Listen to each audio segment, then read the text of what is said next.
వచ్చింది. ఇంకోసారి వచ్చిందంటే బ్రతకడం కష్టం. నీకు చాలా సార్లు చెప్పాను నువ్వు ఎక్కువ పని చేయకుండా రెస్ట్ తీసుకో అని. కానీ నువ్వు కూతురు కూతురు ఆనందం అని చెప్పి నీ ఆరోగ్యం పాడు చేసుకుంటున్నావు. ఇలా అయితే బ్రతకడం కష్టం అయ్యా. నా కూతురి ఆనందం కంటే నాకు ఏది ముఖ్యం కాదు. తనని ఆనందంగా ఉంచడంలోనే నేను ఆనందంగా ఉంటాను. నాన్న త్వరగా రా నాన్న, నాకు బాగా ఆకలిస్తుంది. తొందరగా ఇంటికి వెళ్ళిపోదాం. మరేం పర్లేదు డాక్టర్, నేను చూసుకుంటాను.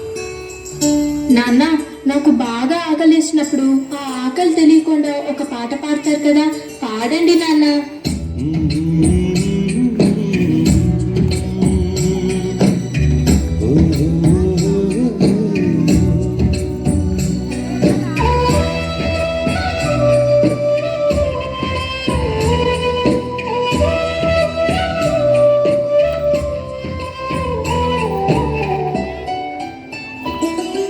గుమ్మడి గుమ్మడి ఆడిందంటే అమ్మాడి, డాడీ ఊపిరిలో మురిసే కూచిపూడి.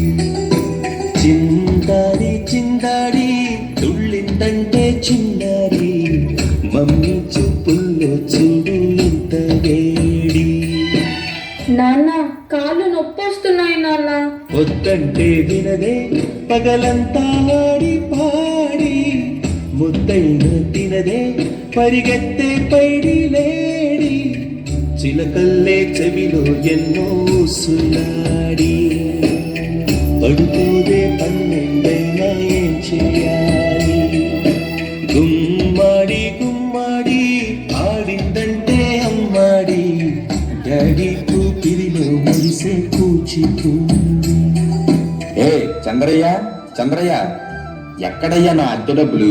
6 నెలల నుండి అడుగుతున్నాను, ఈ రోజుకి ఇంకా ఇవ్వలేదు. ఇలా అయితే ఉండొద్దయ్యా. నా ఇల్లు ఇప్పుడే ఈ క్షణమే ఖాళీ చేసి వెళ్ళిపోండి. అయ్యా కొంచెం చిన్నగా మాట్లాడండి అయ్యా. లోపల నా కూతురు నిద్రపోతుంది, విన్నదంటే బాధపడుతుంది. ఎలాగైనా 2 రోజులు మీ డబ్బు కట్టేస్తానయ్యా.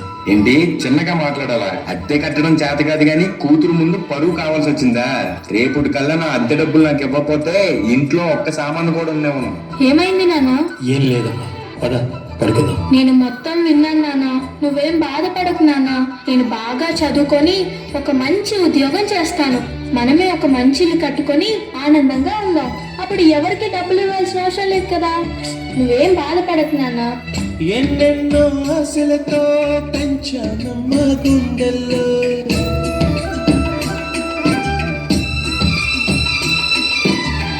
ఎన్నెన్నో ఆశలతో పెంచానమ్మ గుండెల్లో. నువ్వే నా కలలన్నీ పెంచాలే నీ కన్నుల్లో. నా తల్లివి నువ్వు, నీ తండ్రిని నేను, ఎవరినెవరు లాగిస్తున్నారు. ఏమైంది నాన్న? డాన్స్ చెయ్యి, డాన్స్ చెయ్యి నాన్న. చిత్రంగా చూస్తుంటే నీ కన్నట్టు పొంగిందే ఆ చుట్టూ పాలవెల్లి. నాన్న రేపు నాకు ఢిల్లీలో ఇంటర్వ్యూ ఉంది. అందులో కానీ నేను సెలెక్ట్ అవుతే 60,000 జీతం వస్తుంది.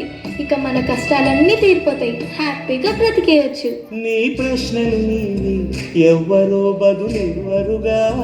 జాగ్రత్త అమ్మా, నీకోసం ఎదురు చూస్తూ ఉంటాను. త్వరగా వచ్చేవా? ఖచ్చితంగా ఆ జాబ్ ని సంపాదించే వస్తా. ఏ గాలో నిన్ను తరుముతుంటే అల్లరిగా. మరి నేను వెళ్ళొస్తాను నాన్న, నువ్వు జాగ్రత్తగా ఉండు.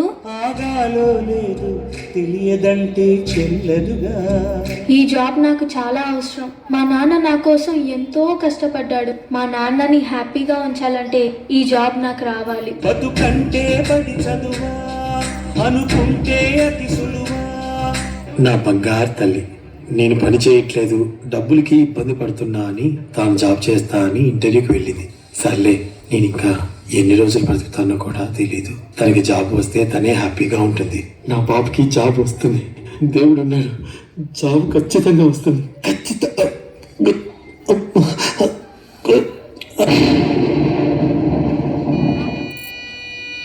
పొరపడినా పడినా జాలి పడదే కాలం మనలాగా. You are selected. నీకు ఈ జాబ్ వచ్చింది. Thank you so much sir. నాకు జాబ్ వచ్చిందని తెలిస్తే మా నాన్న చాలా హ్యాపీగా ఫీల్ అవుతారు. ఇప్పుడే ఈ విషయం మా నాన్నకు చెప్పాలి. ఏంటి నాన్న ఫోన్ లిఫ్ట్ చేయట్లేదు. సరేలే, డైరెక్ట్ గా వెళ్ళి సర్ప్రైజ్ చేద్దాం. ఆయన హ్యాపీగా ఫీల్ అవ్వటం నేను కల్లారా చూడాలి. ఒక నిమిషం కూడా ఆగిపోదేను వచ్చేదాకా.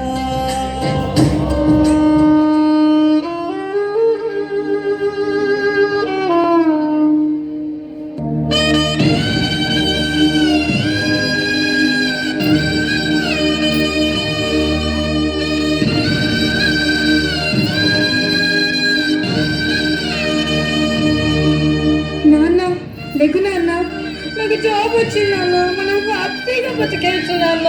నాన్న లేకు నాన్న, నాకు భయం వేస్తుంది నాన్న. నాన్న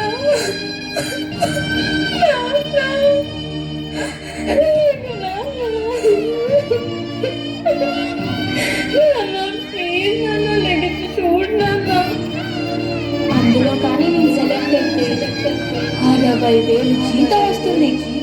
ఇక మన కష్టాలన్నీ తీరిపోతాయి, హ్యాపీగా బ్రతికేయచ్చు. నాన్న లెగ్గు నాన్న, నాతో డాన్స్ చేస్తావు కదా నాన్న, ఇప్పుడు కూడా చేద్దాం లే నాన్న, నాతో కలిసి డాన్స్ చేయి నాన్న, ప్లీజ్ నాన్న. నాన్న